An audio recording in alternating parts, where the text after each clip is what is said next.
They cast her into the Wyoming wilderness, with nothing but a crippled child and the clothes on her back, certain the winter would finish what their cruelty had started. But then a hunter with a rifle and a reputation for violence made them a promise they'd never forget. The bruise on Ruth Calloway's temple had faded from purple to a sickly yellow, marking 5 days since the town council had dragged her from her home and deposited her at the edge of the wilderness like unwanted refuse. She pressed her back against the rough bark of a pine tree, her arms wrapped protectively around 5-year-old Grace, whose small body shivered despite the layers of threadbare blankets Ruth had managed to salvage before they'd been thrown out. The child's right leg, twisted and withered from birth, lay at an awkward angle beneath the blankets, a constant reminder of why they'd been abandoned in the first place. The town of Redemption Falls had tolerated Ruth and Grace for 3 years after her husband Thomas died in a mining accident. 3 years of whispered accusations and sidelong glances that suggested Grace's deformity was divine punishment for some unspoken sin. Ruth had endured it all, working her fingers raw, taking in laundry and mending clothes, accepting charity that came with judgment attached like a noose around her neck. But when Reverend Blackwell's son fell ill with fever and died within a week, the town had needed someone to blame, and the widow with the crippled child made an easy target.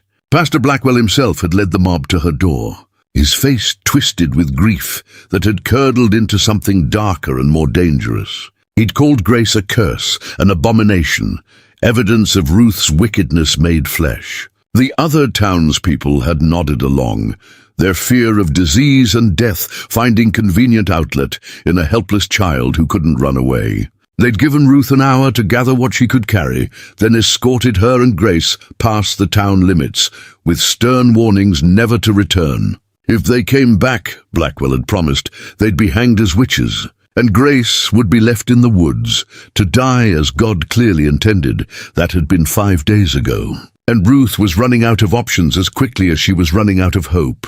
The small amount of food she'd managed to pack was nearly gone, reduced to half a loaf of stale bread and a few strips of dried meat that wouldn't sustain them much longer. The nights were growing colder as autumn deepened toward winter, and Ruth knew that within a few weeks the temperature would drop low enough to kill them both if they didn't find proper shelter. Grace's twisted leg made travel agonizingly slow, and the child tired easily. Her small frame not built for the hardships of wilderness survival, Grace stirred in Ruth's arms, her pale face turning upward with eyes that held far too much understanding for a 5-year-old. "Mama, are we going to die out here?"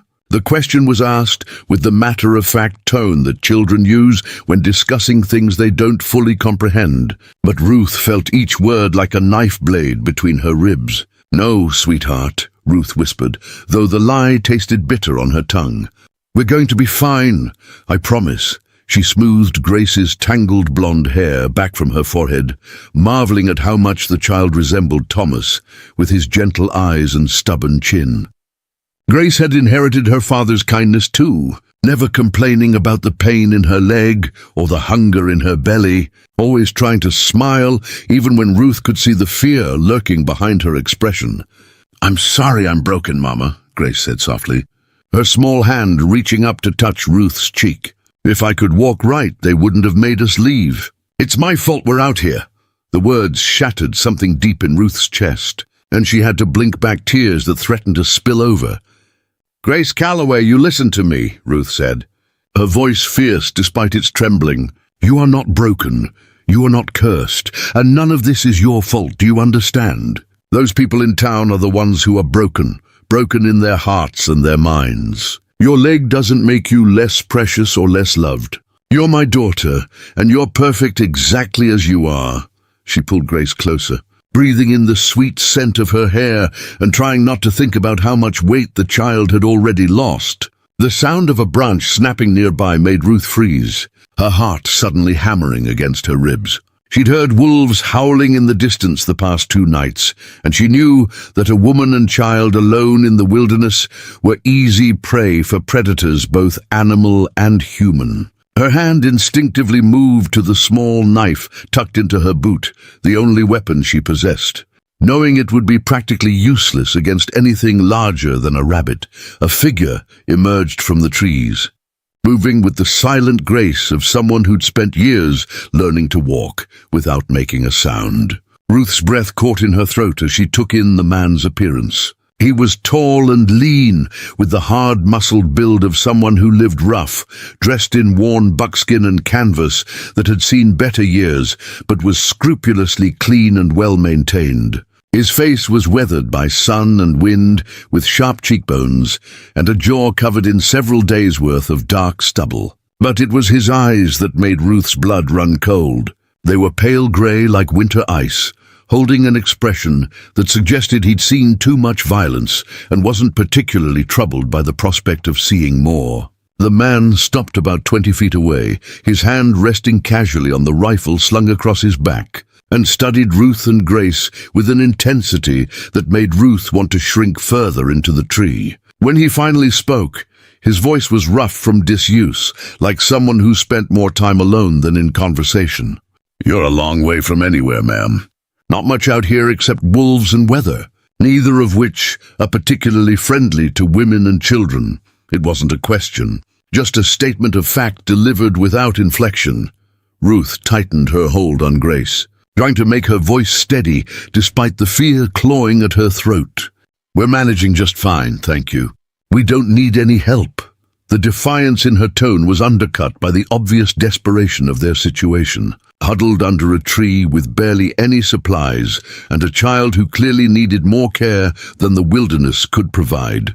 The man's expression didn't change, but something flickered in those cold eyes that might have been amusement or might have been pity. "Is that so? How long you been out here? 3 days? 4? When Ruth didn't answer, he continued, "You got maybe another 2 days before that child starts showing signs of starvation, maybe less, given she's already underweight. First hard freeze will come in about a week, and those blankets won't keep her warm enough to survive it. So respectfully, ma'am, you're not managing fine at all. You're dying slowly, and that child's going to die right along with you." The brutal honesty of his assessment hit Ruth like a physical blow. "What do you care?"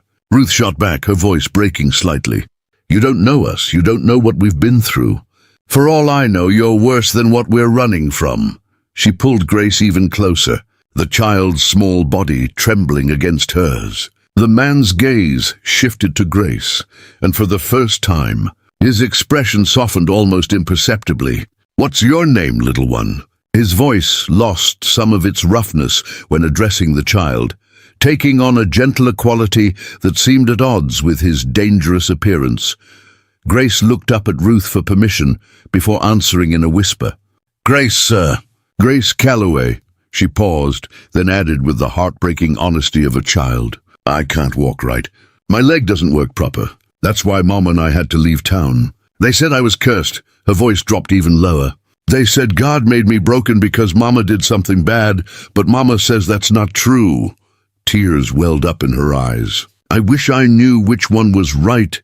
The man's jaw tightened, and Ruth saw something dark and angry flash across his face before he locked it away behind that expressionless mask. He crouched down to Grace's eye level, still maintaining a respectful distance, and when he spoke, his voice was surprisingly gentle. "I've seen a lot of things in this world, Grace, and I can tell you with absolute certainty that your leg has nothing to do with curses or punishment. Sometimes bodies just grow different, that's all. Doesn't make you less valuable or less deserving of care. Anyone who told you otherwise is a fool and a coward."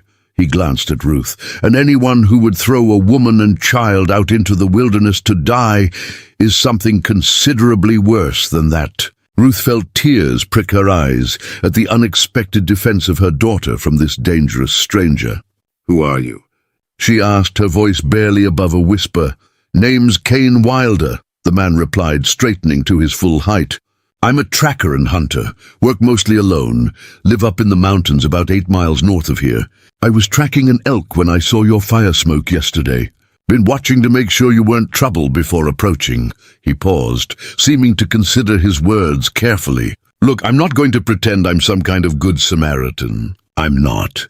But I've got a cabin. It's got walls and a working stove and enough supplies to get you through winter if you're willing to work for your keep. You can stay until spring, then figure out where to go from there." Ruth stared at him in disbelief, certain she'd misheard. "You're offering us shelter?" "Just like that. Why would you do that for complete strangers?" Suspicion warred with desperate hope in her voice. Kane's expression remained unreadable. "Because I've got more space than I need and more food than I can eat before it spoils. And because leaving a woman and child to die in the wilderness sits wrong with me, even if I'm not particularly civilized myself. I'm not asking for anything improper, if that's what you're worried about. You'd have your own room, your own space. I mostly keep to myself anyway." He gestured toward the north. "But if you'd rather take your chances out here, that's your choice to make. I won't force you either way." Ruth looked down at Grace, who was watching the exchange with wide, hopeful eyes. The child's lips had taken on a bluish tinge from the cold, and Ruth could feel how badly she was shivering, despite the blankets. The pragmatic part of Ruth's mind knew they had no real choice here. They would die if they stayed in the wilderness, and at least with Kane Wilder they had a chance of survival, even if he turned out to be dangerous in other ways. But the protective mother in her rebelled against trusting a strange man who appeared out of nowhere with convenient offers of help. "How do I know you're telling the truth?" Ruth asked, hating how vulnerable she sounded. "How do I know you won't hurt us once we're isolated at your cabin?" The question needed to be asked, even though she already knew what her answer would have to be. Kane met her eyes steadily. "You don't know. You're going to have to take it on faith, which I realize isn't much comfort given what you've probably been through. But I give you my word that neither you nor your daughter will come to harm under my roof. And I don't give my word lightly. You can keep that knife in your boot if it makes you feel safer, though I'll tell you right now, it wouldn't do you much good if I meant you harm. Which I don't." His bluntness was almost refreshing after years of townspeople hiding their cruelty behind false piety. Grace tugged on Ruth's sleeve. "Mama, he has kind eyes like Papa did. And he said I'm not cursed. Can we please go with him? I'm so cold, and my leg hurts something awful." The pleading in her daughter's voice made Ruth's decision for her. "All right," Ruth said quietly, her voice thick with emotion and exhaustion. "We'll come with you, Mr. Wilder, and thank you truly. I know you say you're not a good Samaritan, but you're saving our lives, whether you want credit for it or not." She struggled to stand, her legs stiff from sitting in the cold, and gathered Grace into her arms. Kane stepped forward, and with surprising gentleness, lifted Grace from Ruth's arms. "Let me carry her. You look like you're about to collapse yourself. It's a fair walk to the cabin, and she can't weigh more than a sack of flour. No sense in you wearing yourself out." Grace tensed initially at being held by a stranger, but Kane adjusted his grip carefully to support her twisted leg, and the child gradually relaxed against his chest. As they began the long walk north through the dense pine forest, Ruth followed behind Kane, watching how carefully he navigated the terrain to avoid jostling Grace's injured leg. He pointed out interesting things along the trail to distract the child from her discomfort. A hawk's nest high in a tree, tracks from a deer that had passed recently, a particularly vibrant patch of autumn wildflowers.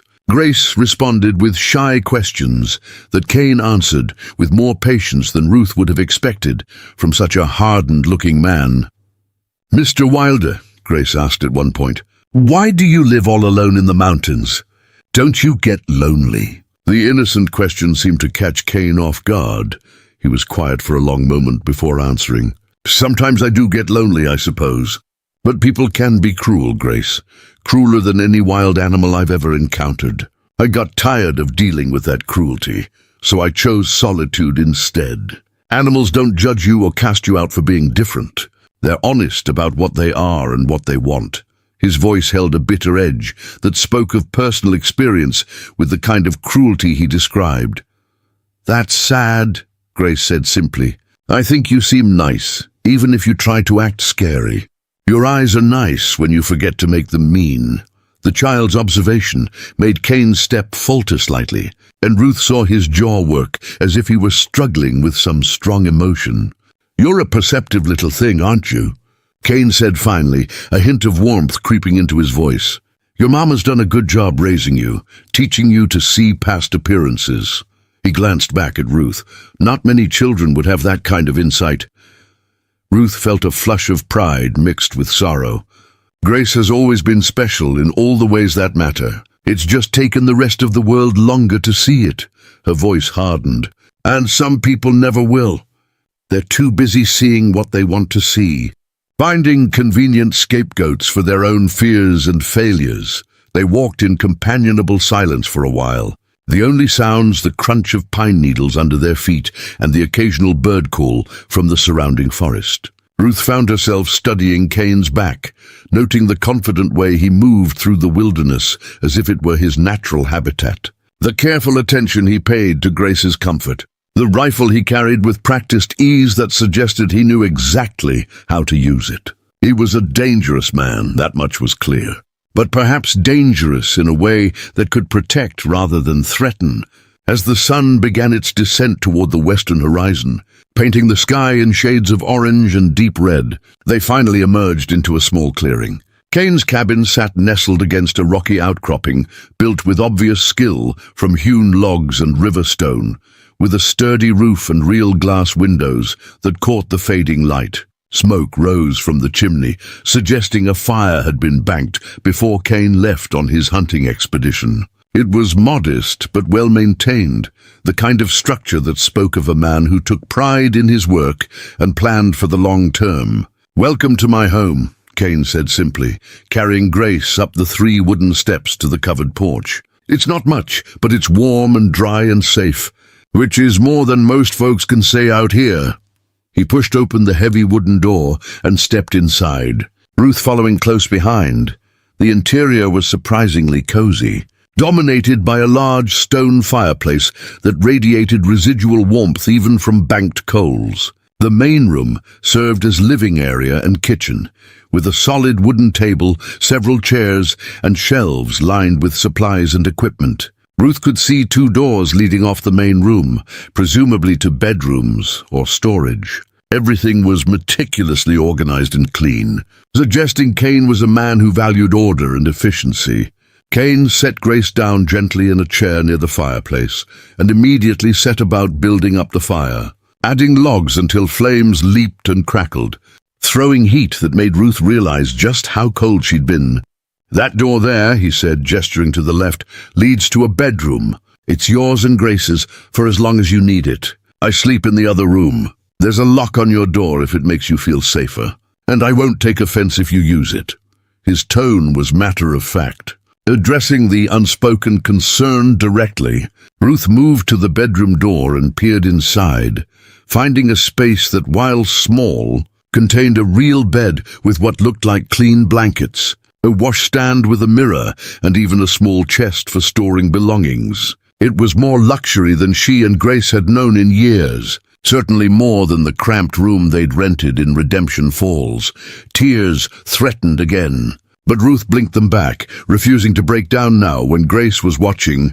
"Mr. Wilder, I don't know how to thank you," Ruth began, but Kane cut her off with a raised hand. "No thanks necessary, ma'am. Like I said, I've got the space and the supplies. Only thing I ask is that you help with cooking and mending when you're able, and that you teach the girl what you can about reading and ciphering if you know how. Skills are important out here, and she should learn what she can while she has the chance." He moved to a cupboard and began pulling out supplies. "Dried beans, salt pork, cornmeal, coffee. I'll make us something hot to eat, then you both should get some proper sleep. We can talk more in the morning about arrangements and expectations."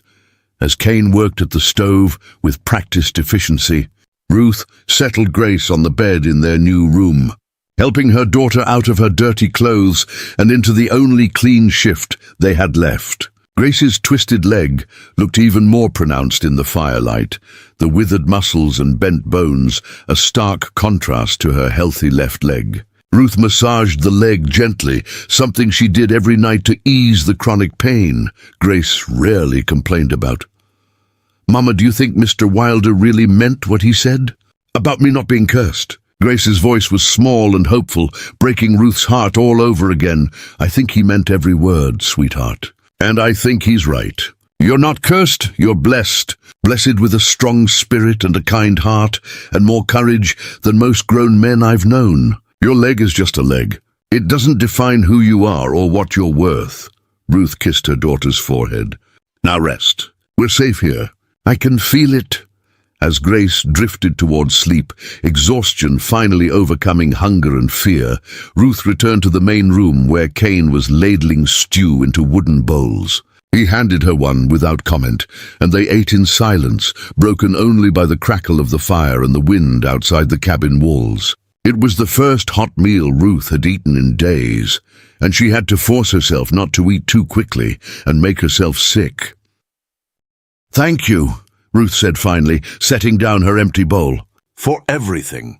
For finding us, for bringing us here, for not judging Grace the way everyone else has. You'll never know what it means to have someone see her as a child instead of a curse." Cain's expression remained neutral, but his voice carried an edge of old anger when he replied.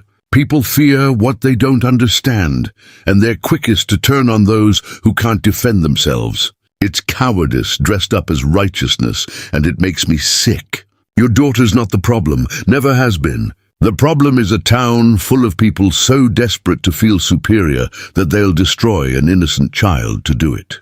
He paused, his pale eyes meeting Ruth's. "I meant what I said earlier. Anyone who comes looking for you and Grace out here, anyone who tries to hurt either of you, they'll have to go through me first. And I promise you that's not a fight they'll win." The fierce protectiveness in his tone should have frightened Ruth, but instead she felt something unfamiliar and precious unfold in her chest. It was hope, fragile as spring ice but real nonetheless. For the first time since Thomas died, she and Grace had found someone willing to stand between them and the cruelty of the world. And Ruth found herself believing that maybe, just maybe, they might actually survive. The first morning in Cain Wilder's cabin arrived with pale sunlight streaming through the bedroom window, catching dust motes that danced in the cold air.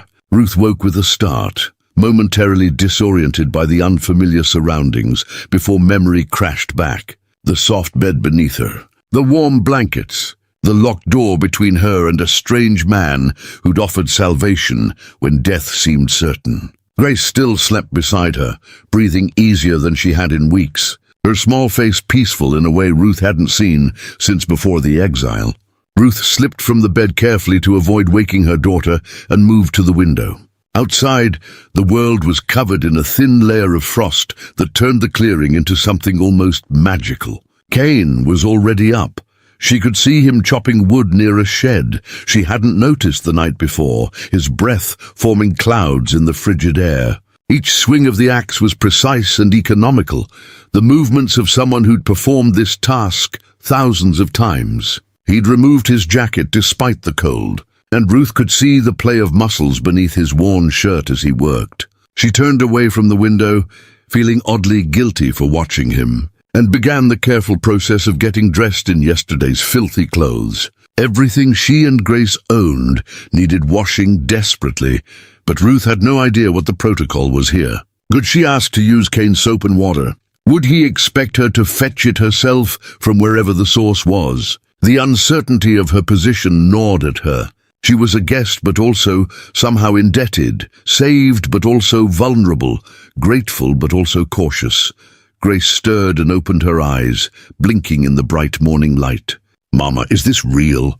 Are we really in a house with a real bed?" The wonder in her voice made Ruth's throat tighten. "Yes, sweetheart. We're really here.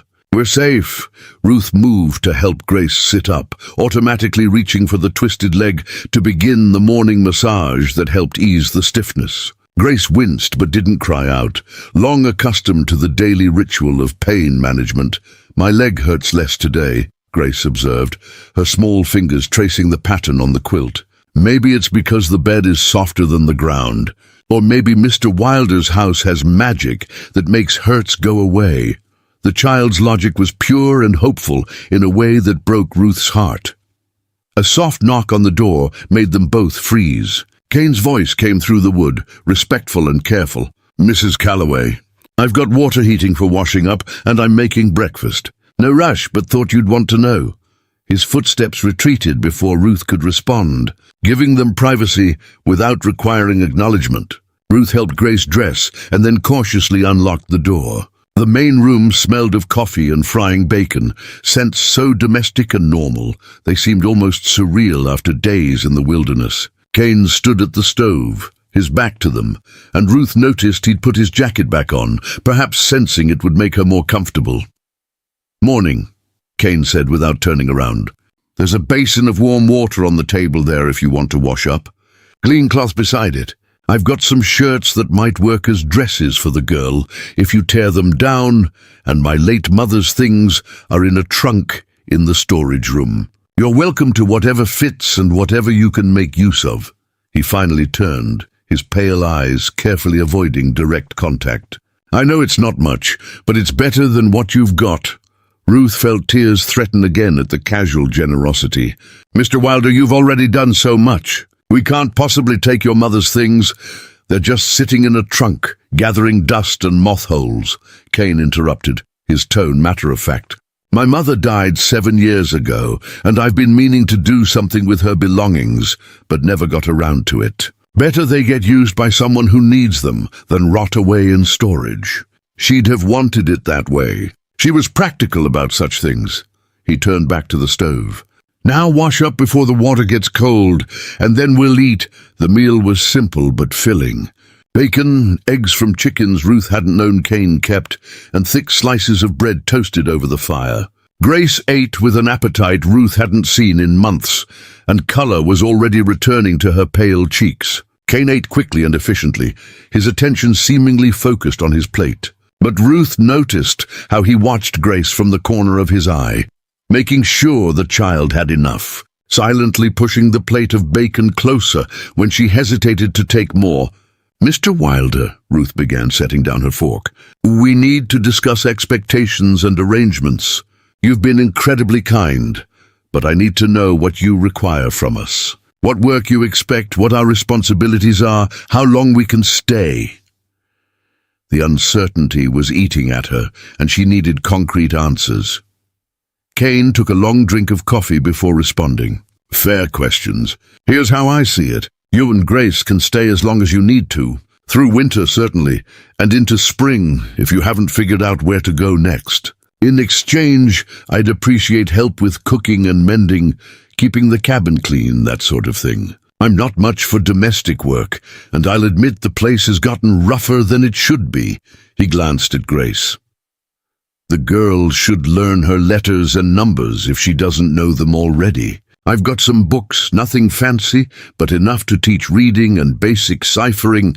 "I can read," Grace piped up, her voice shy but proud. "Mama taught me. I know my numbers too, up to 100. She paused. "Is that good?" McCain's expression softened almost imperceptibly. "That's very good, Grace. Better than most children your age, especially out here. Means your mama's been doing her job well." He turned back to Ruth. "As for other expectations, there aren't many. I'll be gone most days, hunting or trapping, sometimes overnight if I'm tracking something far afield. When I'm here, I keep to myself mostly. I'm not used to company, and I'm not much for conversation. But I'm not cruel, and I'm not dangerous to you or the child. You have my word on that. Why are you doing this?" Ruth asked, the question bursting out before she could stop it. "You don't know us. We're nothing to you. Why risk your peace and your resources on strangers?" She needed to understand his motivation, needed to know if there was some hidden cost she'd be expected to pay.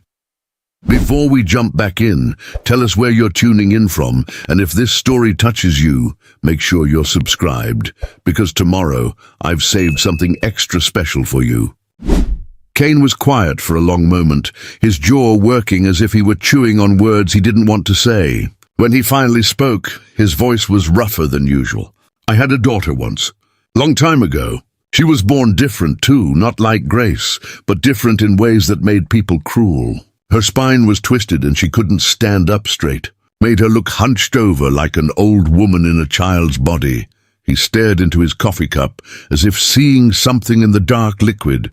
My wife died bringing her into the world, and I raised Lily on my own for 6 years, Grace gasped softly. Lily? That was your daughter's name? That's my middle name. Grace Lily Calloway. The coincidence seemed to strike them both. Kane's hand trembled slightly around his cup. Is that so? That's a fine name. A strong name. He cleared his throat. Anyway, we lived in a town not unlike Redemption Falls. People tolerated us at first, but after a bad winter when children started dying from fever, they decided Lily was the cause. Said she was cursed, that her twisted body was a sign of evil. His voice had gone flat, emotionless, but Ruth could hear the rage buried beneath. They came to our house one night, a mob of righteous folk, convinced they were doing God's work. I fought them, but there were too many. They took Lily from me and dragged her to the church, said they were going to cast the demons out of her. Ruth felt her blood turn to ice. What happened? She whispered, though part of her didn't want to know. They killed her, Kane said simply. Called it an exorcism, but they beat my 6-year-old daughter to death in the name of salvation. By the time I broke free and got to the church, she was already gone. He finally looked up, and Ruth saw something terrible in his eyes. A grief so deep and old, it had calcified into something harder and more dangerous. I killed 3 of them that night. Would have killed more, but the sheriff got there and I ran. Been running ever since, changed my name, built a new life out here where people can't find me and can't hurt anyone else I might care about. The silence that followed was heavy and terrible. Grace had tears running down her cheeks, her small hand reaching across the table toward Kane. I'm so sorry about your Lily. Mr. Wilder, that's the saddest thing I ever heard. Her voice was thick with genuine grief for a child she'd never known. Kane's face worked with emotion. He was clearly struggling to control. Thank you, Grace. That's kind of you to say. He took a shaky breath. So that's why I'm doing this. Because I couldn't save my Lily, but maybe I can save you. Maybe I can make sure what happened to my daughter doesn't happen to another child who's done nothing wrong except be born different. Ruth felt tears streaming down her own face now. Mr. Wilder, I don't know what to say. That's the most terrible thing I've ever heard, and I'm so deeply sorry for your loss. She paused, then added softly, Your Lily would be proud of you for helping us. I truly believe that... Kane stood abruptly, his chair scraping against the floor. I need to check the trap lines. There's venison hanging in the cold storage if you want to make stew for supper. Help yourself to whatever you need from the pantry. He grabbed his rifle and coat and was out the door before Ruth could respond. Leaving her and Grace alone in the sudden silence, Grace looked up at Ruth with wide, solemn eyes. Mama, is Mr. Wilder sad like we're sad about Papa? The question was innocent but perceptive. Yes, sweetheart. I think Mr. Wilder is very sad and has been for a long time. Sometimes grown-ups have hurts that never quite heal, and they just learn to live with the pain. Ruth pulled Grace into her lap, mindful of the twisted leg. But I think helping us makes him feel a little better, like he's doing something good in memory of his daughter. They spent the morning exploring the cabin more thoroughly. Ruth found Kane's mother's trunk in the storage room, and inside discovered dresses that, while old-fashioned, were well-made and could be altered to fit her. There were also smaller garments that must have belonged to Kane's daughter, carefully preserved and wrapped in paper. Ruth's hands trembled as she lifted out a tiny dress with careful stitching. Imagining Kane's rough hands sewing clothes for his little girl, Grace found the books Kane had mentioned, a surprising collection for a man living alone in the wilderness. There were primers for teaching reading, several volumes of poetry, a worn Bible, and even a book of Greek myths that captured Grace's immediate attention. Ruth watched her daughter settle into a chair by the window, the book open in her lap, and felt something loosen in her chest. For the first time in months, Grace looked like a normal child, absorbed in a story instead of consumed by pain and fear.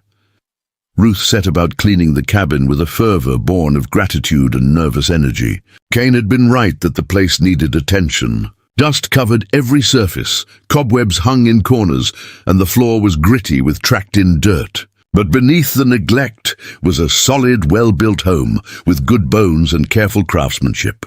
As she scrubbed and swept, Ruth found herself noticing small details. A shelf clearly built at child height. Carved wooden animals scattered on high shelves as if put away but not discarded. A small rocking chair in the storage room that must have belonged to Lily.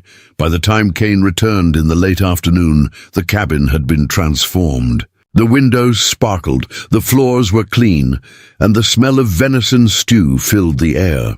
Ruth had even managed to wash their clothes and hang them to dry near the fire. She'd changed into one of his mother's dresses, altered to fit, and had fashioned a clean outfit for Grace from one of Kane's old shirts. Kane stopped in the doorway, his eyes widening slightly as he took in the changes. "You've been busy," he said, something that might have been pleasure in his voice. "Place hasn't looked this good in years." He removed his boots carefully, noticing the clean floor, and Ruth saw him try to hide a smile. "It's the least I could do," Ruth replied, ladling stew into bowls. "You've given us so much, Mr. Wilder. This is just a small way of saying thank you." She hesitated, then added, "I found your daughter's things. I hope you don't mind that I looked. I wasn't trying to pry." "It's fine," Kane said quickly, though his voice had gone rough again. "I should have put those away properly years ago, but I couldn't bring myself to do it. Felt like if I packed them away permanently, I'd be forgetting her somehow." He sat heavily at the table, suddenly looking every one of his years. "Stupid, I know." "It's not stupid," Ruth said firmly. "It's love. That's what love looks like when the person we love is gone. We keep their things close because it makes us feel like they're still with us somehow." She set a bowl in front of him. "Thomas, my husband, he died 3 years ago. I still have his favorite shirt tucked away in my bag. I can't wear it, can't use it for rags, can't let it go. Every time I think about discarding it, it feels like I'm betraying his memory." Something passed between them in that moment, a recognition of shared grief and understanding. Kane nodded slowly. "Your husband was a lucky man to have someone who loved him that much. Not everyone gets that kind of devotion." He started eating, then paused. "This is good stew. Been a long time since I had a proper home-cooked meal." Grace, who'd been quiet during the exchange, suddenly spoke up. "Mr. Wilder, can I ask you something?" When he nodded, she continued. "Do you think your Lily and my papa are together somewhere? Maybe looking down and glad we found each other?" The childish theology was delivered with such earnest hope that both adults felt their throats tighten. Kane set down his spoon and looked at Grace with an expression Ruth couldn't quite read. "You know what, Grace? I think that's exactly what's happening. I think they're both watching over us and smiling because we're taking care of each other. And I think they'd want us to be happy, even though we miss them terribly." His voice cracked slightly on the last words. That night, after Grace had fallen asleep, Ruth found Kane sitting on the porch despite the cold, staring out at the darkness. She wrapped a shawl around her shoulders and joined him, sitting on the steps but maintaining a respectful distance. For a long time neither spoke, the silence comfortable rather than awkward. Finally, Kane broke the quiet. "I haven't talked about Lily in 7 years. Haven't said her name out loud or told anyone what happened. I thought keeping it locked inside would make it hurt less, but all it did was make the pain go rancid, like old meat." He glanced at Ruth. "I don't know why I told you and Grace this morning. The words just came out before I could stop them. Sometimes we need to speak our grief aloud," Ruth said softly. "Keeping it silent doesn't make it smaller, it just makes it heavier. And maybe you told us because you knew we'd understand. We know what it's like to lose someone precious and to be punished for things beyond our control." She pulled the shawl tighter. "Grace and we're not going to judge you for your past, Mr. Wilder. We're grateful for your present, for your kindness and your protection. Whatever you did 7 years ago, you did out of love for your daughter. I can't fault a parent for that." Kane was quiet for so long, Ruth thought he might not respond. When he finally spoke, his voice was barely above a whisper. "I should have saved her. I was her father, her protector, and I failed. Every day since then, I wake up and remember that I couldn't keep my little girl safe from people who should have known better. That's a weight that never gets lighter, Mrs. Calloway. That's a burden I'll carry until the day I die. You're saving Grace now, Ruth pointed out gently. You're giving her a chance to grow up safe and loved, to learn that not everyone in the world is cruel. That's not nothing, Mr. Wilder. That's everything. Your Lily's death was a tragedy and an injustice, but Grace's survival can be your redemption if you let it be. She stood, preparing to go back inside. We all need second chances, Mr. Wilder. Maybe that's what we are for each other, a second chance to get things right.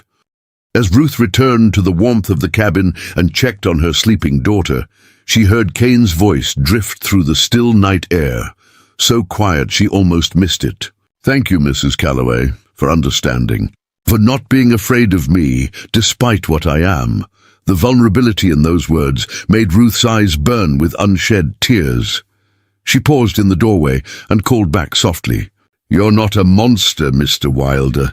You're just a father who loved his daughter. There's nothing to be afraid of in that." She closed the door gently, leaving him alone with the night and his memories, but somehow less alone than he'd been in 7 years. 3 weeks passed at Kane Wilder's cabin, and Ruth watched as something remarkable happened. Grace began to heal in ways that had nothing to do with medicine and everything to do with safety. The child's appetite returned with a vengeance, and she gained weight that filled out her hollow cheeks and put color back in her skin. Her coughing fits, which Ruth had attributed to weak lungs, disappeared almost entirely. It became clear that fear and stress had been making Grace sicker than any physical ailment, and now that she felt safe, her small body was finally able to thrive. More surprisingly, Kane himself began to change. The hard edges that defined him when they first arrived started to soften around Grace's presence. Ruth would catch him showing the child how to whittle, his large, scarred hands guiding her small fingers as he taught her to work with the grain of the wood. He'd carry her on his shoulders when he checked the nearby trap lines, pointing out animal tracks and teaching her to read the forest like a book. And every evening, without fail, he'd sit with Grace for an hour before bed and listen to her read from whatever book she'd chosen that day.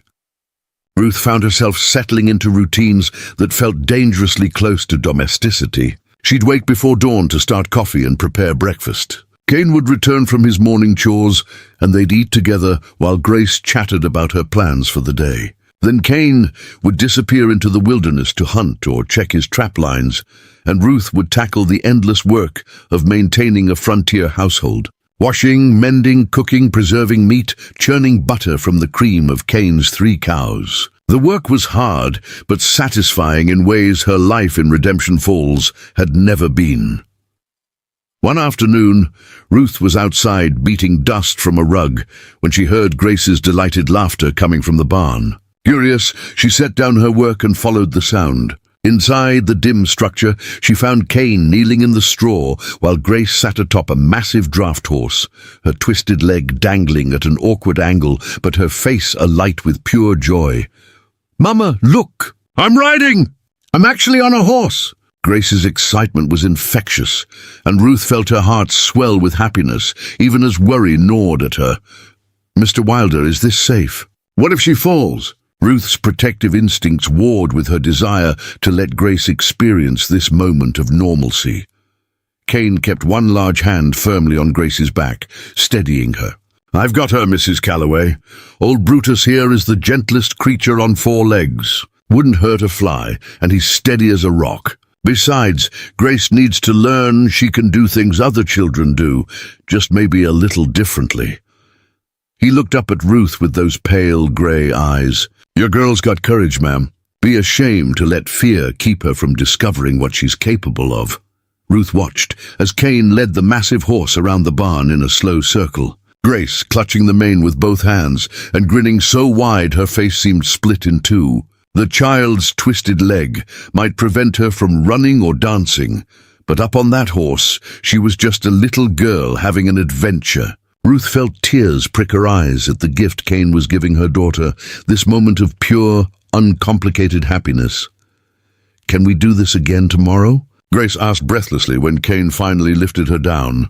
"Please, Mr. Wilder?" I promise I'll be extra good and finish all my reading lessons.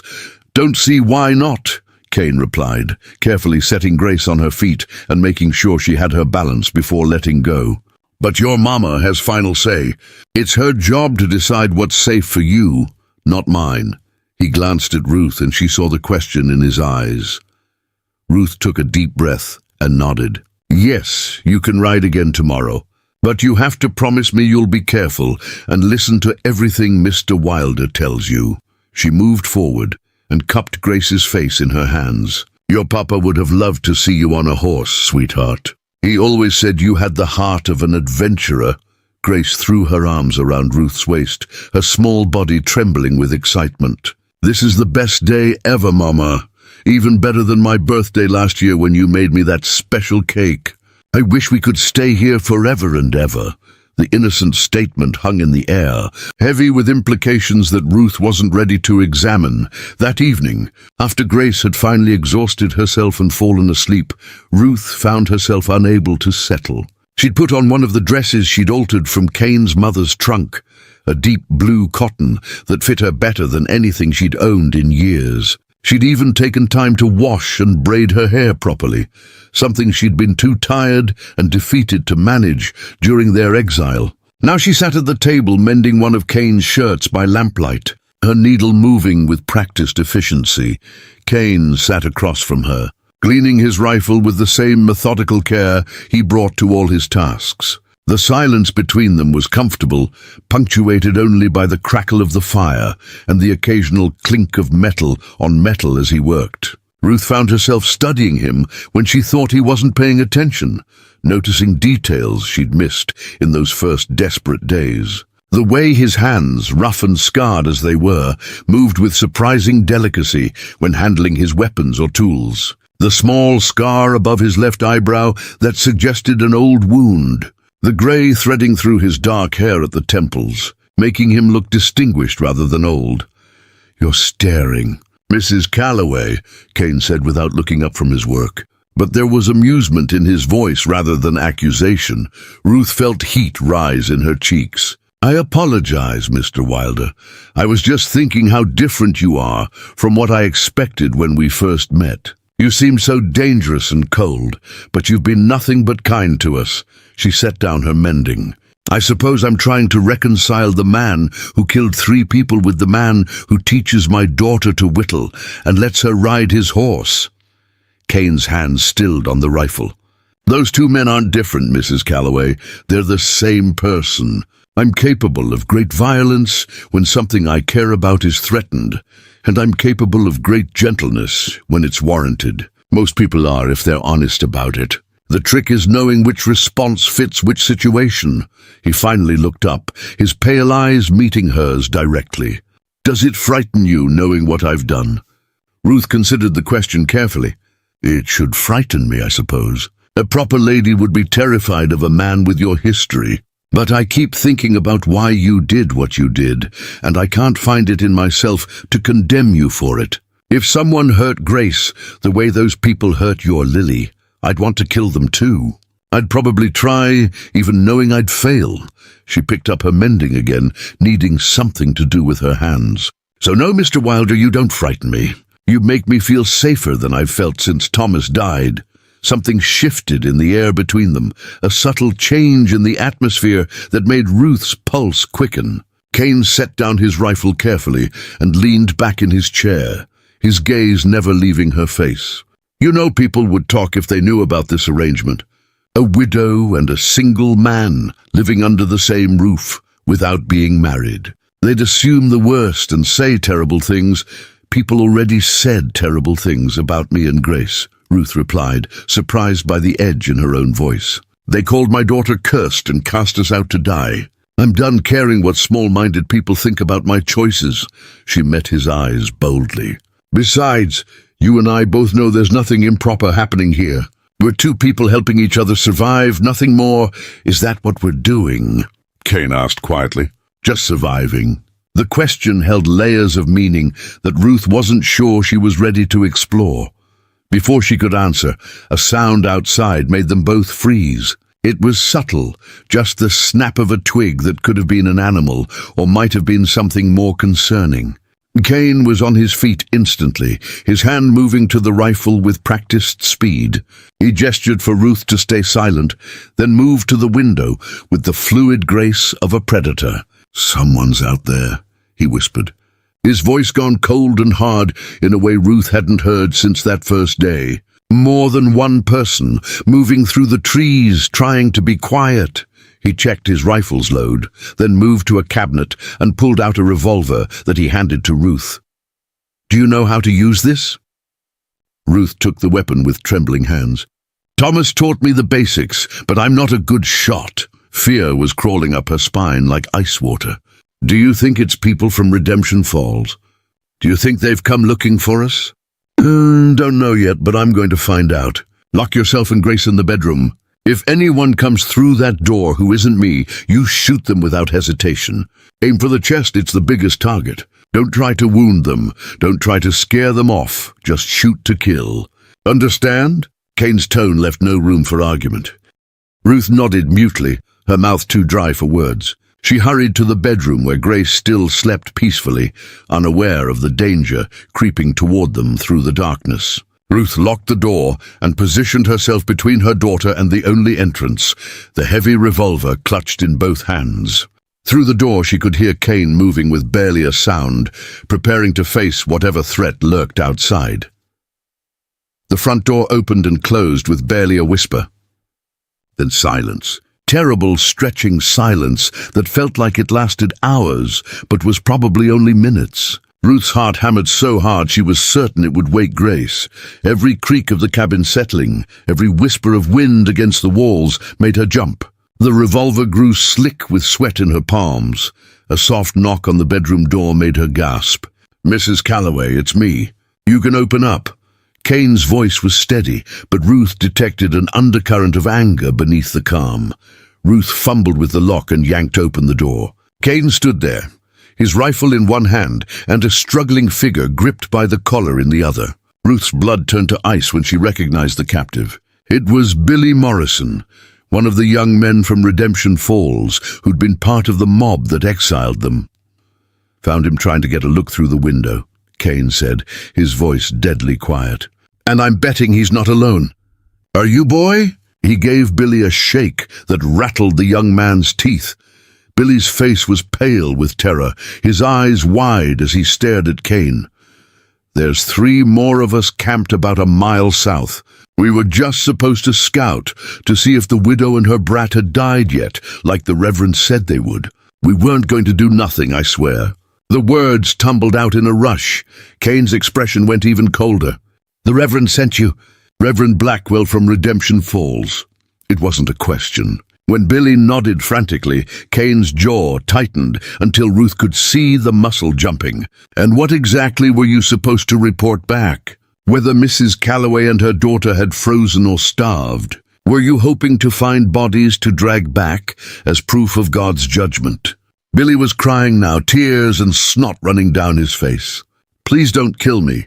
I didn't want to come, but the Reverend said it was our Christian duty to make sure God's will was done. Said we needed to verify that the curse was lifted from the town by the removal of the afflicted child."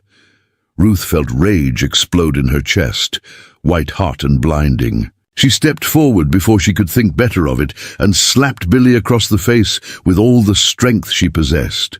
The crack echoed through the cabin, and Grace stirred but didn't wake. "My daughter is not cursed, she's not afflicted, and she's not a thing to be removed. She's a 5-year-old child who never did anything to hurt anyone." Her voice shook with fury. "You and your righteous friends drove us into the wilderness to die, and now you have the audacity to come checking if we're dead yet? What kind of Christian does that make you?" Billy touched his reddening cheek, more tears flowing. "I'm sorry, Mrs. Calloway, I'm so sorry." "You're right, we're wrong. The whole town is wrong. I've been sick about it since the day you left, but I was too scared to speak up against the Reverend." He looked at Kane with terror in his eyes. "Are you going to kill me?" Kane was silent for a long moment, his pale eyes studying Billy with an expression that suggested he was seriously considering it. Finally he spoke. each word carefully measured. "No, I'm not going to kill you.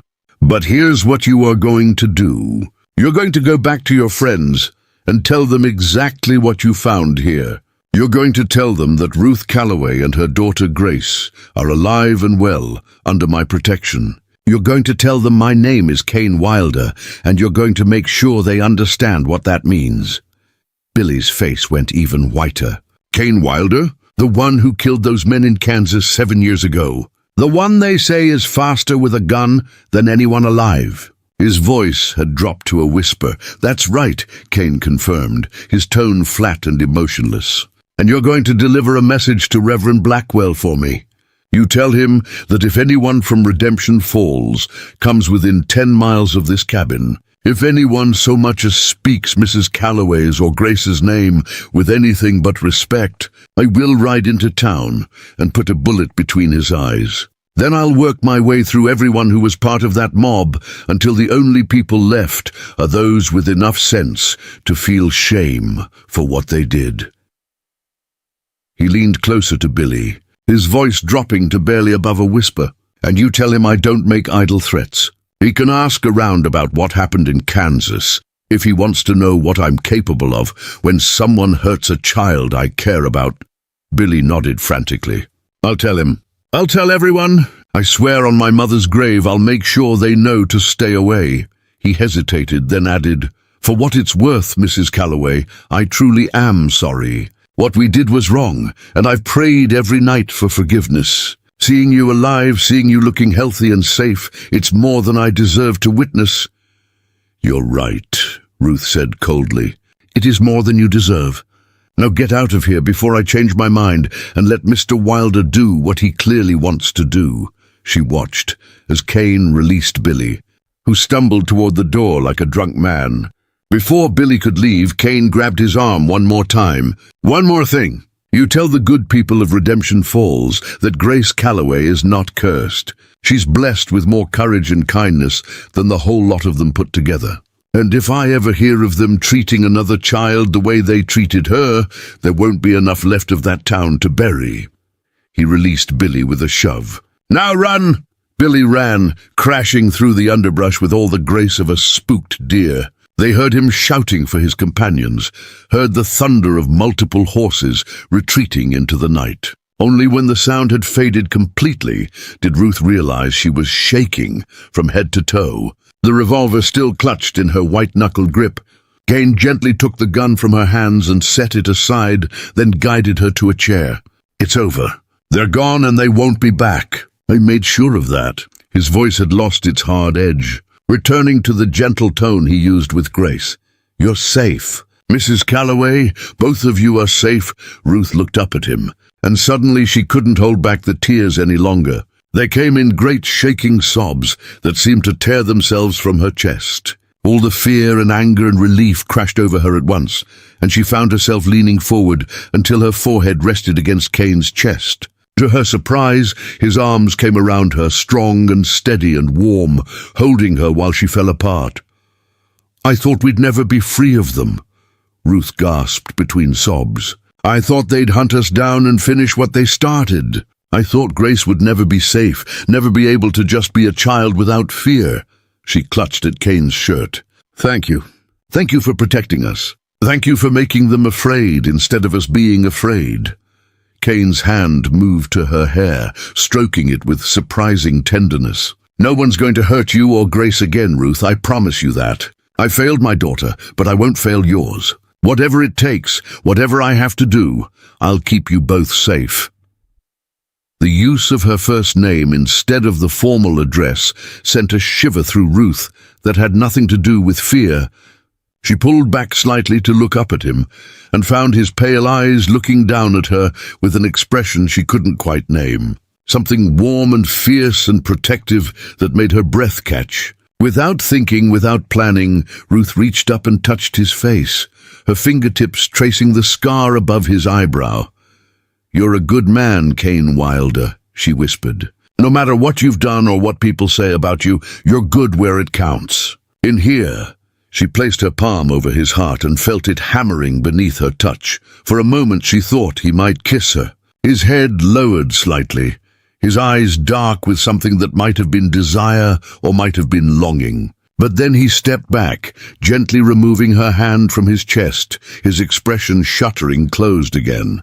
"You should get some rest, Mrs. Calloway. It's been a long night, and morning will come too soon."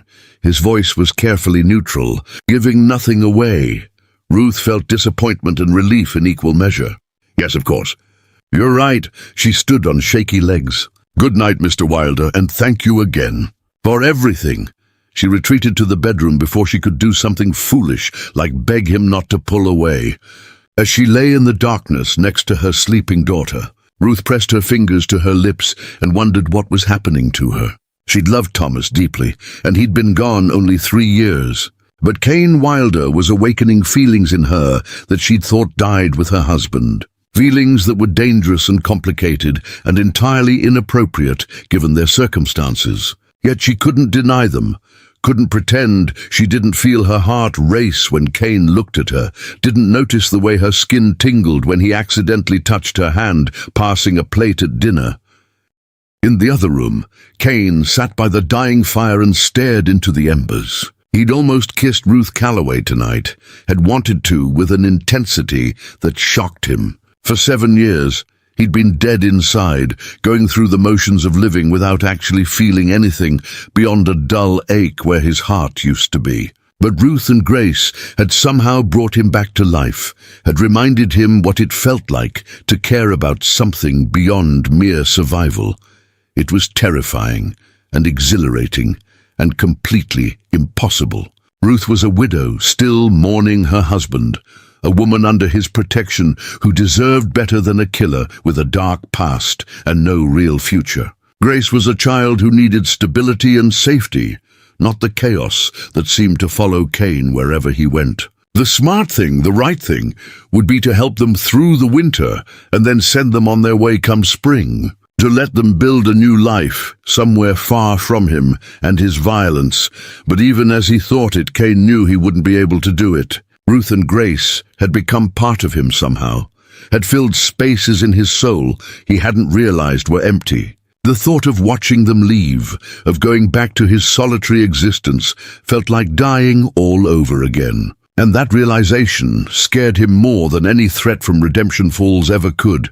The first real snow came in early November, transforming Cain's mountain clearing into a landscape of pristine white that sparkled like diamonds under the weak winter sun. Ruth woke to find the world outside the window completely changed, every familiar landmark softened and disguised by a blanket of snow that must have fallen throughout the night. Grace pressed her nose against the cold glass, her breath fogging the pain as she watched fat snowflakes continue their lazy descent from a grey sky.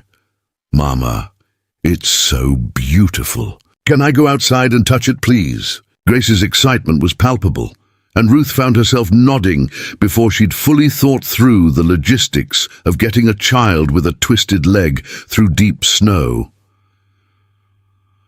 Preparing and narrating this story took us a lot of time, so if you are enjoying it, subscribe to our channel. It means a lot to us now. Back to the story.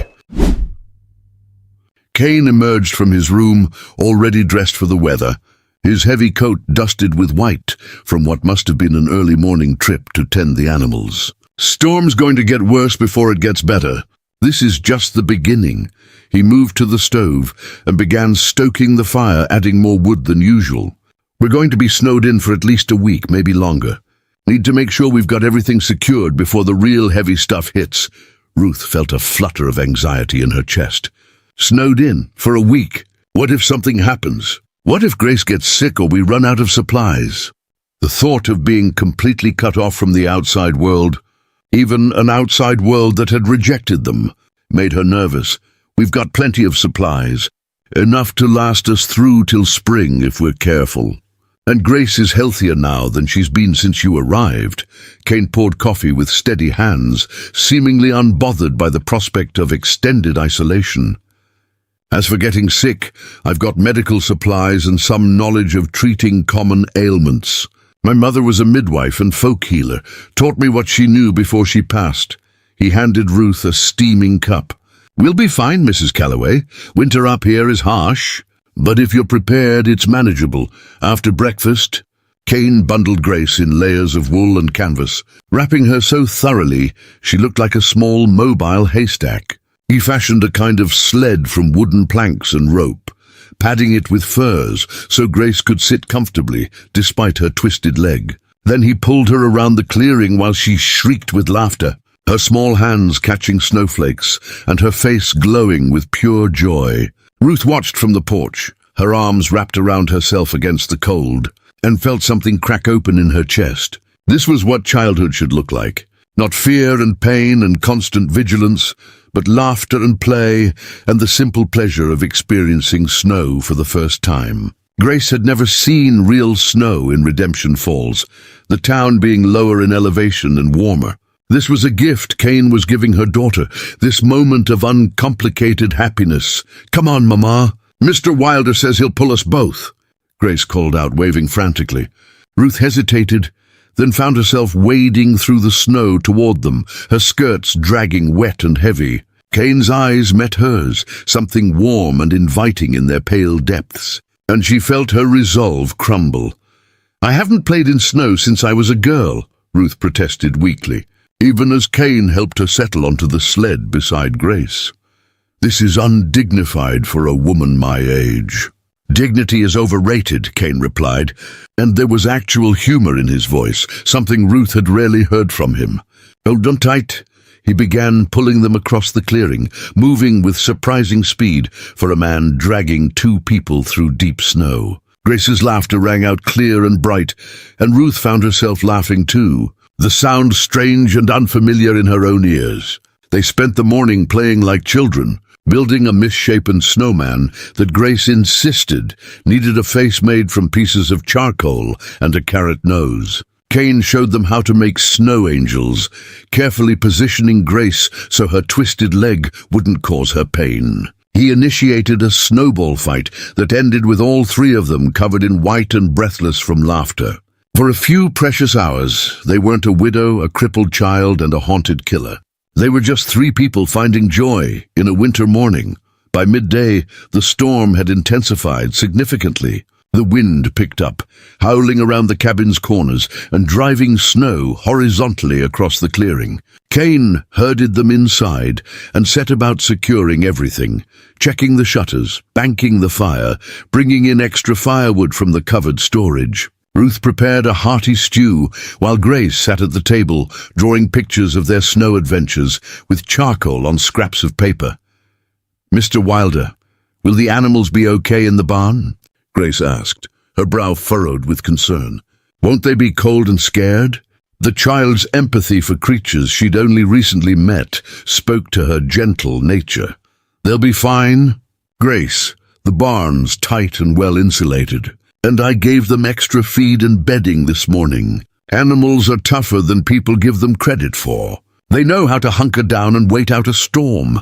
Kane settled into the chair beside her and examined her drawings. "These are good. You've got a real eye for detail. See how you captured the way the branches bend under the snow's weight? That's something most folks wouldn't notice." Grace beamed under the praise. "Mama says paying attention is important. She says if you really look at things, really see them, the world becomes more interesting." She tilted her head, studying Kane with those two knowing eyes. "I've been looking at you, Mr. Wilder, and I've noticed something." Kane's expression grew wary. "What's that?" You smile now. "Not a lot, but sometimes. And your eyes don't look as sad as they did when we first came here." Grace reached out and patted his scarred hand with her small one. "I think having us here makes you less lonely. I'm glad about that, because you make us less lonely too." Kane's face worked with emotion he was clearly struggling to contain. His voice was rough when he finally spoke. "You're a wise little thing, Grace Calloway. Too wise for your own good sometimes." He cleared his throat. "But yes, having you and your mother here has made this place feel less empty. I didn't realize how much I'd missed having people to care for until you arrived."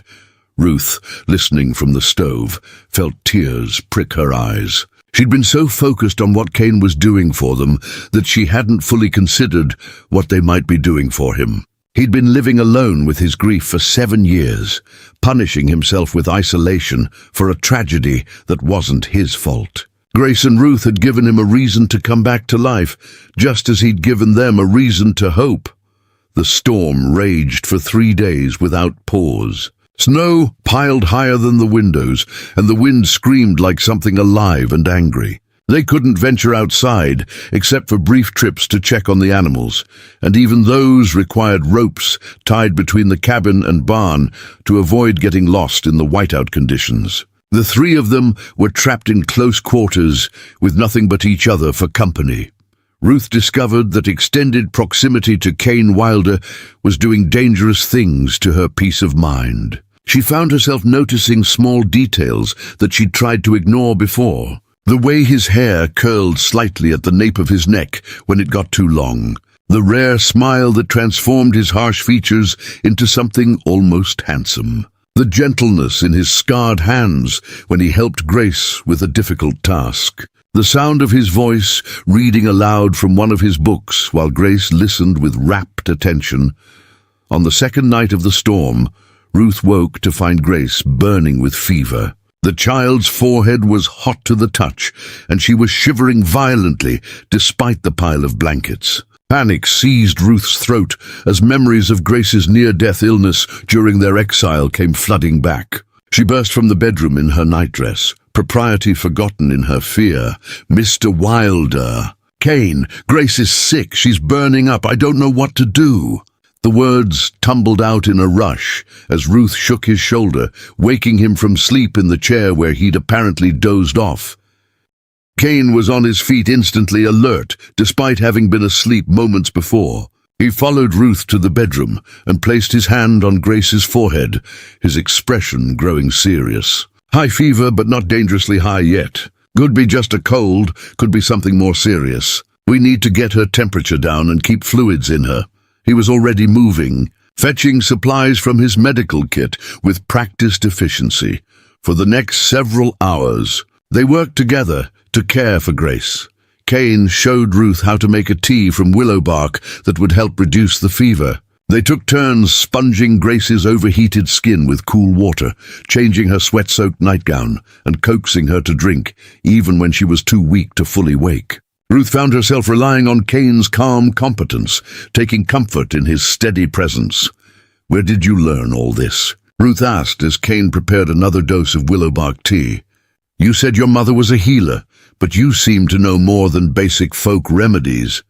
"Spent 2 years as an army medic during the war," Kane replied, measuring ingredients with careful precision. "Saw enough suffering to last a lifetime, but I learned how to treat most common ailments and some uncommon ones. After Lily died, I thought about becoming a doctor, getting formal training. But then I killed those men and had to run, so that dream died along with everything else." His voice was matter-of-fact, but Ruth heard the regret beneath. "It's not too late," Ruth said softly. "You could still pursue that if you wanted to. The war's been over for years, and enough time has passed that maybe people have forgotten about Kansas." Kane's laugh was bitter. "People don't forget men like me, Mrs. Calloway, and even if they did, I'm not the man I was before Lily died. That version of me had hope and believed in redemption. This version knows better." He handed her the tea. "Try to get her to drink this. Small sips so she doesn't choke." Ruth wanted to argue, to tell him he was wrong, that redemption was always possible for those who sought it. But Grace moaned softly, calling for her mother, and Ruth had to push aside her thoughts about Kane to focus on her daughter. By dawn, Grace's fever had broken. She woke weak and disoriented, but no longer burning up. Ruth cried with relief, and even Kane's shoulders visibly relaxed. They'd been up all night, working in tandem like a well-practiced team, and now exhaustion hit them both like a physical force. "You should rest," Kane told Ruth, his own face grey with fatigue. "I'll watch over her for a while." "You're no good to Grace if you collapse from exhaustion yourself," Ruth wanted to protest, but she could barely keep her eyes open. She nodded and stumbled to the other bed in the room, fully intending to rest for just a few minutes. Instead, she fell into a deep, dreamless sleep that lasted well into the afternoon.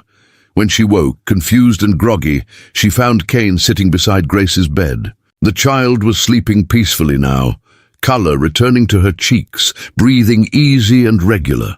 But what made Ruth's heart clench was the sight of Cain holding Grace's small hand in his large scarred one, his head bowed as if in prayer. As Ruth watched silently, she heard him whisper words so soft they were almost inaudible.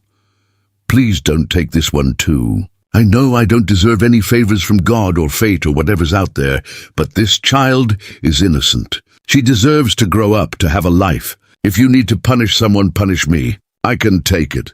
But please, please, let Grace be okay."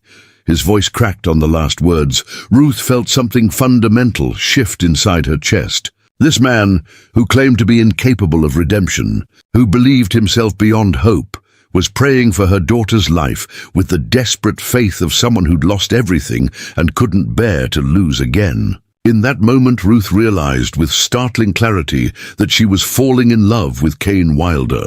The realization should have terrified her. She'd known him less than 2 months. He was a killer with a violent past. They existed in a bubble of isolation that would inevitably burst when spring came. But none of that changed the truth of what she felt. Cain had shown her and Grace more genuine kindness than anyone in Redemption Falls ever had. He'd protected them, cared for them, and given them back their dignity and hope. How could she not love him for that? Ruth must have made some sound, because Cain's head snapped up, his pale eyes meeting hers across the dim room. For a long moment they simply stared at each other, and Ruth wondered if he could see the truth written on her face. His expression was unreadable, but something flickered in his eyes that might have been recognition, or might have been fear.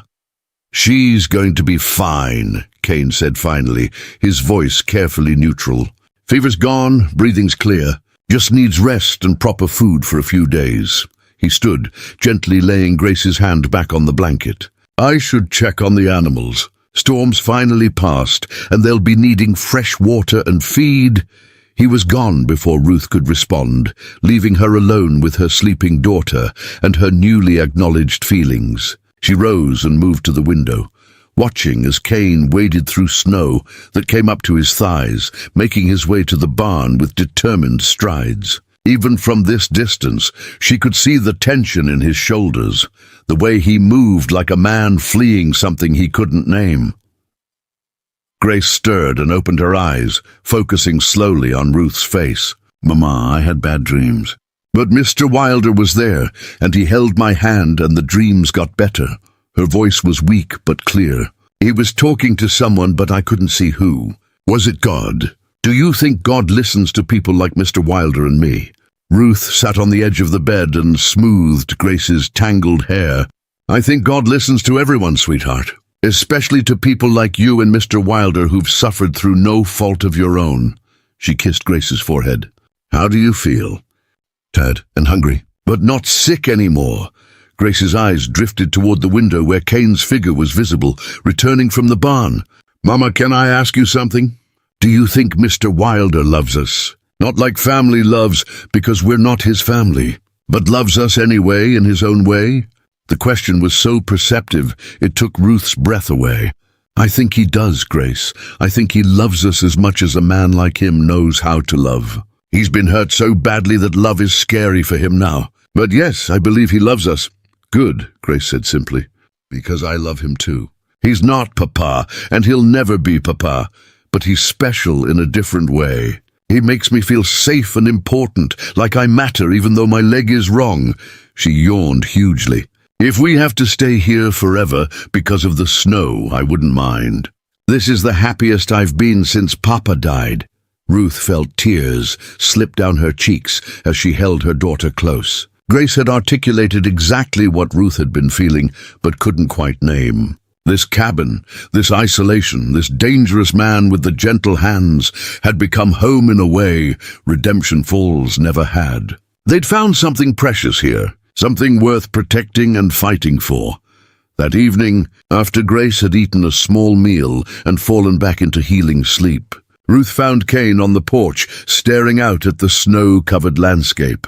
The sky had cleared, revealing a magnificent display of stars that seemed close enough to touch. The cold was brutal, but Ruth wrapped a blanket around her shoulders and joined him anyway. "Thank you for saving her," Ruth said quietly. "Again, you keep saving us over and over, and I don't know how I'll ever repay that debt." "There's no debt," Kane replied, his breath forming clouds in the frozen air. "You don't owe me anything. Ruth, what I do for you and Grace I do because I want to, because it gives me purpose I haven't had in years." He paused, then added so softly she almost missed it. "Because you've given me back something I thought I'd lost forever." "What's that?" Ruth moved closer, drawn by the vulnerability in his voice. Kane turned to face her fully, and in the starlight his eyes looked almost silver. "Hope. The belief that maybe I'm not completely broken, that maybe I can be something other than the man who failed his daughter. When I'm with you and Grace, I remember what it felt like to be human instead of just surviving." His hand reached out, hesitating in the space between them. "You've made me want to live again instead of just existing, until death finally catches up with me." Ruth closed the distance and took his hand in both of hers. His skin was cold from the winter air, but she could feel the warmth beneath, the pulse of life that proved he was more than the hollow shell he claimed to be. "You're not broken, Kane. You're wounded, and there's a difference. Wounds can heal if you let them—" For a moment, she thought he might pull away, retreat behind the walls he'd built around himself. Instead, his free hand came up to cup her face with surprising gentleness, his thumb brushing away a tear she hadn't realized had fallen. "You're dangerous, Ruth Calloway. You make me believe things that aren't possible, hope for things I have no right to want." "Like what?" Ruth whispered, her heart hammering so hard she was certain he could hear it. "Like a future, like a family. Like the possibility that someone could love a man like me despite knowing what I've done." His voice was raw with longing and fear in equal measure. "But wanting those things doesn't make them real, and believing in them will only lead to more pain when reality intrudes." "Then let's not think about reality tonight," Ruth said, surprising herself with her boldness. "Let's just have this moment. This perfect moment under the stars where we can be honest about what we feel without worrying about tomorrow." She stepped closer, close enough that she could feel the warmth radiating from his body.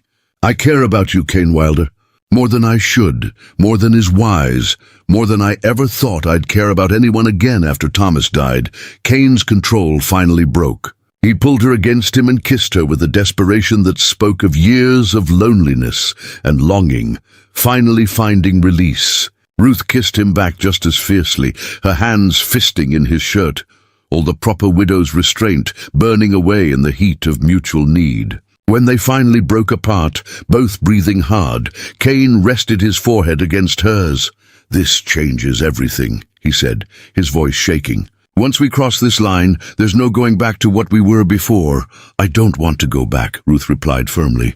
"I want to move forward with you if you'll have us. I know it's complicated and probably impossible, but I don't care anymore.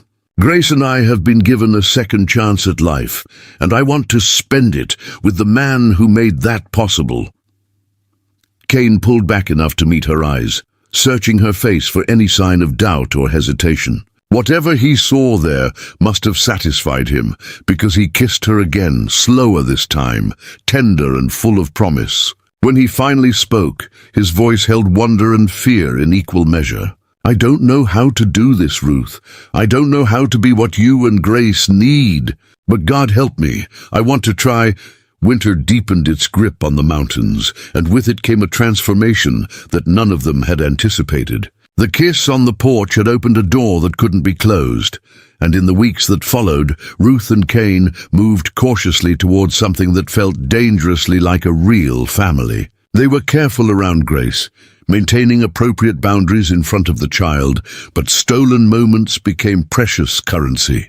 A hand lingering on a shoulder while passing in the kitchen, eyes meeting across the table with shared understanding, brief conversations on the porch after Grace slept, where they talked about everything and nothing, learning each other's stories in whispered confessions under the stars. Grace noticed the change, of course. Children always did. But instead of confusion or jealousy, she seemed delighted by the growing warmth between the two adults. She started calling Cain by his first name, instead of the formal Mr. Wilder, and she began leaving her wooden animals on his chair as gifts, silent declarations of affection from a child who'd learned that love was something to be carefully offered and gratefully received. One morning, Ruth found Grace had arranged 3 wooden horses in a row on the mantel, a mother, a father, and a small foal between them. When Ruth asked what it meant, Grace simply smiled and said, "That's us now, Mama, a family." It was late January when the fragile peace shattered. Ruth was preparing supper, while Grace practiced her letters at the table, and Cain cleaned his hunting rifle by the fire. The domesticity of the scene was almost painful in its normalcy. Exactly the kind of life Ruth had dreamed of, but never thought she'd have again. Then came the sound that turned her blood to ice. Multiple horses approaching at speed, men's voices raised in anger and righteous fury. The measured cadence of their approach suggested organization, planning, deliberate intent rather than spontaneous rage. Cain was on his feet instantly, his rifle loaded and ready, before Ruth could even process what was happening. "Get Grace to the bedroom. Lock the door, and don't come out no matter what you hear." His voice was cold and hard, the gentle man who'd kissed her in the starlight, replaced by the killer who'd survived 7 years on the run. Ruth saw his hands move with practiced efficiency, checking his ammunition, positioning himself at the window where he'd have the best sight lines. "Cain, please, don't do anything rash. Maybe we can talk to them. Maybe—" Ruth's desperate plea was cut off by his sharp gesture. "There's no talking to a mob, Ruth. You know that better than anyone. Now move." The authority in his voice brooked no argument. Ruth grabbed Grace and ran for the bedroom, her hands shaking so badly she could barely turn the lock. Through the crack in the door, she positioned herself where she could see what was happening, unable to simply hide while Cain faced danger alone. Through the door, Ruth heard Cain's voice ring out, clear and dangerous. "That's far enough. State your business or turn around and ride out. You've got 10 seconds to decide." The unmistakable sound of a rifle being cocked punctuated his words, and Ruth could hear the deadly calm in his tone, the voice of a man who'd killed before and wouldn't hesitate to do it again. A voice Ruth recognized with sickening certainty answered, "Reverend Blackwell," his tone dripping with self-righteous fury. "We've come for the widow Calloway and her demon child. They've bewitched you, Wilder, turned you against God and decent folk. We're here to save your immortal soul and cleanse this valley of their evil presence." The words were mad, completely divorced from reality, but spoken with utter conviction. Ruth could hear the grief-driven madness in every syllable, the way Blackwell's loss had twisted into something monstrous. Ruth peered through a crack in the shutters and felt her stomach drop. There were at least 15 men on horseback, many carrying torches despite the daylight. She recognized faces from Redemption Falls, men who'd seemed reasonable once but were now twisted with the kind of zealotry that made monsters of ordinary people. Billy Morrison was there too, looking sick and terrified, clearly dragged along against his will. Several others looked equally uncomfortable, suggesting Blackwell had leveraged guilt and fear to assemble his mob. Cain's laugh was utterly without humor. "Is that what you're telling yourselves? That a woman and a crippled child are the source of evil in this world, not the grown men who drove them into the wilderness to die? That's a special kind of delusion, Reverend. The kind that leads good people to do terrible things while believing they're righteous." His voice dropped to something even more dangerous. "Here's what's going to happen. You're going to turn those horses around and ride back to your miserable town.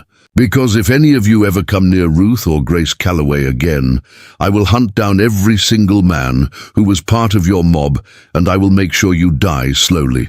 "That's not a threat, Reverend. That's a promise," one of the men from the mob shouted out, trying to sound brave. "There's 15 of us and one of you, Wilder. You can't kill us all before we get to you." The bravado was undercut by the tremor of fear in his voice. "Maybe not," Cain agreed with terrifying calm. "But I guarantee I'll kill at least 8 of you before you reach this cabin. Question is, which 8 want to die today? Which of you, righteous men, want to leave widows and orphans back home, while the rest survive to tell the tale? He let that sink in, his rifle never wavering. I'm a dead shot at this distance, and I've got ammunition enough to kill every one of you twice over. So go ahead, rush me. But know that the first one through that door gets a bullet through the brain, and the next 7 get the same. Who wants to be first? You, Billy? You ready to die for Blackwell's vendetta? The silence that followed was tense and terrible. Ruth watched through the crack as the men exchanged uncertain glances, their earlier confidence evaporating in the face of Kane's cold certainty. Several horses shifted nervously, picking up on their riders' fear, but Reverend Blackwell wasn't deterred. His grief over his son's death had curdled into something monstrous, something that needed blood to satisfy it. You're all cowards. This man is one killer protecting 2 witches. We have God on our side. He pulled out a pistol with shaking hands, his injured fingers still bandaged from the previous encounter. I'll do it myself if you won't. I'll cleanse this place of evil, even if I have to do it alone. The rifle shot was shockingly loud in the cold air. Blackwell's pistol went flying from his hand, torn from his grip by Kane's bullet. The Reverend screamed and clutched his re-injured hand, while his horse reared in panic, nearly throwing him. Kane had already chambered another round before anyone could react, the mechanical sound loud in the sudden silence. That was a warning, Kane said, his voice still eerily calm. The next shot goes through your heart, Blackwell. Then I work my way through the rest of you until my ammunition runs out, or you wise up and leave. Your choice. He paused, letting them see the rifle trained on the Reverend's chest. And just so we're clear, I don't miss. Not at this distance, not ever. Billy Morrison suddenly spurred his horse forward, positioning himself between the mob and Kane's cabin. This is madness. We came to check on them, not to murder them. Mrs. Calloway and Grace are innocent people who've done nothing wrong. His voice shook but held firm. I won't be part of this. I won't let you turn us into the monsters Mr. Wilder says we are. My conscience is heavy enough without adding more innocent blood. 2 other men joined Billy, and the mob began to fracture visibly. Within minutes, only 5 men remained committed to the attack, including the Reverend himself. Blackwell looked around wildly, seeing his support crumbling, and tried to dismount, fumbling with his wounded hand. What happened next occurred in a blur. Kane's rifle barked twice in rapid succession. The first shot took Blackwell's horse in the leg, a mercy compared to what he could have done. The second shot hit the ground inches from Blackwell's face, spraying him with frozen earth. The Reverend lay stunned in the snow, staring up at death incarnate. Ruth couldn't stop herself. She burst from the cabin, despite her promise to stay hidden, unable to let Kane become a killer again, even for her sake. Kane, don't! Please don't do this. He's not worth it, and killing him won't solve anything. Her voice was raw with desperation, and she saw Grace appear behind her in the doorway, the child's face pale with fear. Kane didn't lower his rifle, but his eyes flickered to Ruth and Grace.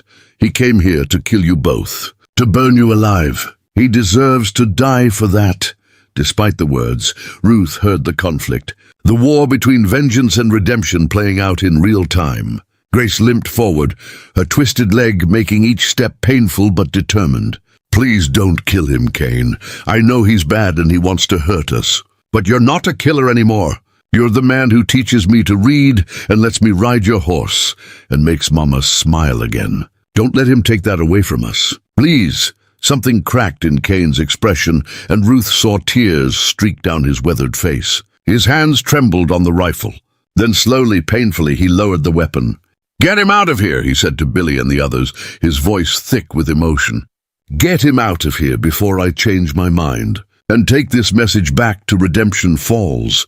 Ruth and Grace Calloway are under my protection permanently. Anyone who threatens them, anyone who even speaks against them, will answer to me. And next time I won't show mercy. The mob departed in complete disarray. When the last horse disappeared, Kane finally let his rifle drop. Ruth and Grace reached him together, and he wrapped them both in his embrace, his whole body shaking with the aftershock of violence barely averted. That night, after Grace fell into exhausted sleep, Ruth and Cain sat together by the fire. For a long time, neither spoke. Finally, Ruth broke the silence. "We can't stay here. They know where we are now, and Blackwell won't give up." "I know," Cain said heavily. "I have a brother in Colorado. Haven't spoken to him in 7 years, but last I heard he had a ranch. We could go there, start over where no one knows us." "All three of us?" Ruth asked, her heart in her throat. "All three of us," Cain confirmed, taking her hand. "If you'll have me. If you're willing to take on a man with my history. I can't promise it'll be easy, Ruth, but I can promise I'll spend every day trying to be worthy of you and Grace." Ruth brought his scarred hand to her lips and kissed it gently. "You're already worthy, Cain Wilder. You saved us in every way a person can be saved. And yes, I'll go anywhere with you. We'll build a new life together, the three of us, and we'll make it work. Because that's what families do." Spring came late to the mountains that year, but when it finally arrived, it brought with it the promise of new beginnings. The snow melted in rushing streams that carved new paths down the mountainside, and the first green shoots pushed through the thawed earth with determined optimism. Ruth stood on the porch of Cain's cabin, watching as he loaded their few possessions onto a sturdy wagon he'd built specifically for the journey ahead. Grace sat nearby on a blanket, weaving wildflowers into a crown with careful fingers, her twisted legs stretched out before her in the warm sunlight. The past 2 months had been a whirlwind of preparation. Cain had sold most of his furs and pelts to a trader who made the dangerous winter journey up the mountain, converting years of solitary work into enough money to fund their fresh start in Colorado. He'd made arrangements for a neighbor 10 miles south to take over his cabin and care for the animals he couldn't bring along. Everything was being left behind except the essentials and each other. Ruth felt a pang of sadness looking at the cabin that had saved their lives. Within these log walls, she'd found safety, purpose, and something she'd never expected to feel again after Thomas died. Love. Not the passionate, youthful love of her first marriage, but something deeper and harder one. A love built on shared trauma and mutual respect, on watching someone choose goodness even when violence would be easier, on seeing a broken man teach a broken child that their brokenness didn't define them. "Seek to cease, Suaduls." "You're thinking too hard again," Cain said, appearing beside her with that silent grace he'd never quite lost. "I can practically hear the wheels turning in your head." There was warmth in his voice now, an ease that hadn't been there when they first met. Ruth had done that for him, had helped him remember how to be human instead of just surviving. "I'm just saying goodbye," Ruth replied, leaning into his solid presence. "This place gave us everything. It feels strange to leave it behind."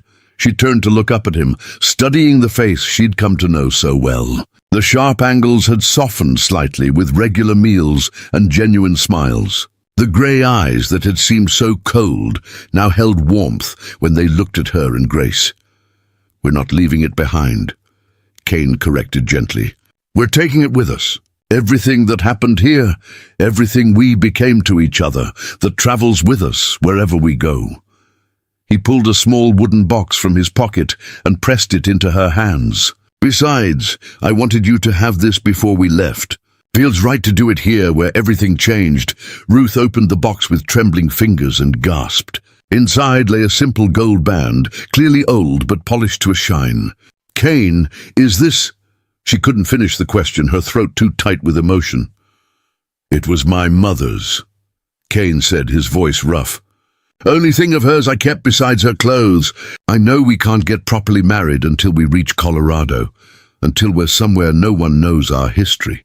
But I wanted you to have it now. Wanted you to know that when I say we're a family, I mean it in every way that matters." He took the ring from the box and held it up. "Ruth Calloway, will you marry me? Will you let me spend the rest of my life trying to be the man you and Grace deserve?" Ruth's vision blurred with tears as she held out her hand. "Yes, 1,000 times yes. You already are that man, Cain. You've been that man since the day you found us in the wilderness and chose kindness over indifference." She watched as he slipped the ring onto her finger, the gold warm against her skin. It fit perfectly, as if it had been waiting all these years for her. Grace's delighted squeal interrupted the moment. "Does this mean Kane is going to be my new papa?" Really and truly, the child had abandoned her flower crown and was struggling to her feet, excitement overcoming the pain in her twisted leg. Kane crossed to Grace and knelt before her, bringing himself to her eye level. "If you'll have me, Grace, I know I can never replace your real father, and I wouldn't want to. But I'd be honored to be your papa in whatever way you need me to be." His voice cracked slightly. "You've already been like a daughter to me. Made me remember what it feels like to be a father again." Grace threw her arms around his neck with all the force her small body could muster. "I'd like that very much. You can tell me stories about your Lily sometimes, and I'll tell you stories about my first papa, and we'll both remember them together." The simple wisdom of her words made both adults' eyes fill with tears.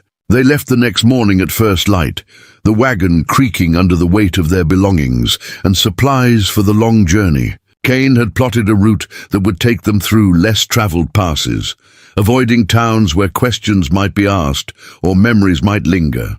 The journey would take nearly 2 months, following game trails and old mining roads through some of the most beautiful and unforgiving country in the West. As they descended from Kane's mountain sanctuary, Ruth looked back one final time at the cabin. Smoke still rose from the chimney where they'd banked the fire for the new occupants, and she could see the barn where Grace had learned to ride, the clearing where they'd played in the snow, the porch where she and Kane had first kissed under the stars. Every inch of that place held memories that would sustain them through whatever challenges lay ahead.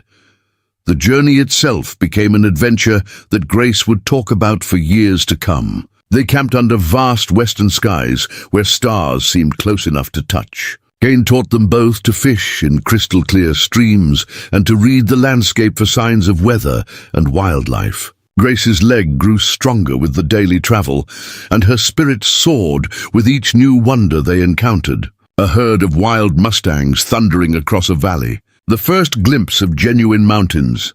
Not hills, but towering peaks that scraped the clouds. Fields of wildflowers that stretched to the horizon in a riot of impossible colors. They reached Kane's brother's ranch in early June, exhausted but hopeful. Jacob Wilder was a stockier, shorter version of Kane, with the same grey eyes, but a face unmarked by tragedy. His wife Sarah took one look at the travel-worn trio and immediately set about making them feel welcome, asking no questions about where they'd come from or why Kane had been absent for 7 years. Some things, her kind eyes seemed to say, were better left unspoken. 3 weeks later, they were married by a circuit judge in the small town nearest to Jacob's ranch. Ruth wore a dress Sarah had altered to fit her, and Grace served as their only attendant, holding a bouquet of wildflowers she'd picked that morning. When the judge pronounced them husband and wife, and Kane kissed Ruth with a gentleness that belied his rough exterior, Grace cheered loud enough to startle the judge's horse. That night, as they settled into the small house Jacob had helped them build on the edge of his property, Ruth stood at the window watching Kane teach Grace to identify constellations in the darkening sky. The child's laughter carried on the warm breeze, pure and unself-conscious, in a way it had never been in Redemption Falls. Her twisted leg no longer defined her here. She was just Grace, a bright, curious child with a gift for seeing the good in people and the beauty in the world. Kane looked up and caught Ruth watching them. The smile he gave her was genuine and full of a peace she'd never seen in him before. They'd all been cast out, rejected, broken by a world that couldn't see past their differences. But they'd found each other in that wilderness, had built something beautiful from their shared pain, a family. Not perfect, never that, but real and chosen and worth every hardship they'd endured to get here. Ruth touched the gold band on her finger and smiled back at her husband, at her daughter, at the life they'd fought so hard to claim. They'd been thrown away like refuse, expected to die in the cold and the dark. Instead, they'd survived. More than survived. They'd found a way to thrive, to love, to become more than the sum of their scars. And that, Ruth thought as she stepped outside to join her family under the stars, was its own kind of miracle. Up next, you've got two more standout stories right on your screen. If this one hit the mark, you won't want to pass these up. Just click and check them out. And don't forget to subscribe and turn on the notification bell so you don't miss any upload from us.